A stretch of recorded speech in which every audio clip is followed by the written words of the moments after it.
রোগ সারানোর প্রাণকেন্দ্র হাসপাতালের ভোল বদলে গেছে গত 14 বছরে।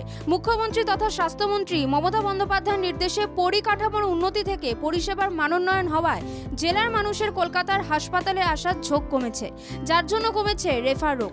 2011-তে মেডিকেল কলেজের সংখ্যা ছিল 11টি, বর্তমানে সেই মেডিকেল কলেজের সংখ্যা 35টিরও বেশি। MBBS এর আসন সংখ্যা 5000 ছাপিয়ে গেছে।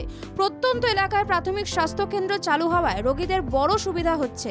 মানুষের পাশে দাঁড়ানোর অঙ্গীকার নিয়ে 21-এর শান্তিপুর স্টেট জেনারেল হাসপাতালের পাশে ব্লাড ব্যাংক তৈরির উদ্যোগ নেওয়া হয়। বিধায়ক ব্রজকিশোর গোস্বামী ধারাবাহিক কাজের মাধ্যমে হাসপাতালের পরিকাঠামো উন্নতিতে জোর দেন। জানেন, এটা একটা ধারাবাহিক প্রসেস, রাতারাতি ব্লাড ব্যাংক করা যায় না, অনেক নিয়ম কানুন আছে।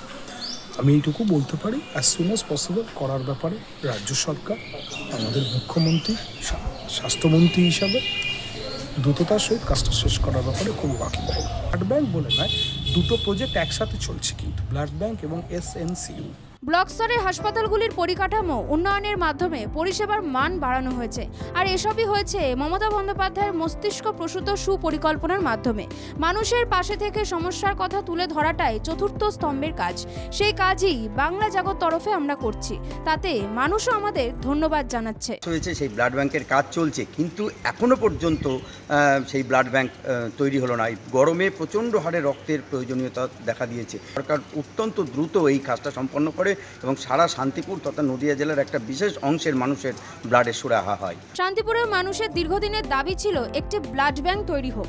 এই নিয়ে স্বাস্থ্য দফতর থেকে শুরু করে জেলা স্বাস্থ্য দফতরে স্মারকলিপি জমা দেয় শান্তিপুরের শুভময় বুদ্ধি মানুষ থেকে শুরু করে সমাজসেবী মানুষ ও আপামর জনতা। স্বাস্থ্য দফতর আন্তরিকতার সঙ্গে এই কাজের বিষয়ে এগিয়ে এসেছে। আশা করা হচ্ছে এই ব্লাড ব্যাংক তৈরি হলে রোগীদের স্বস্তির পথ খুলে যাবে।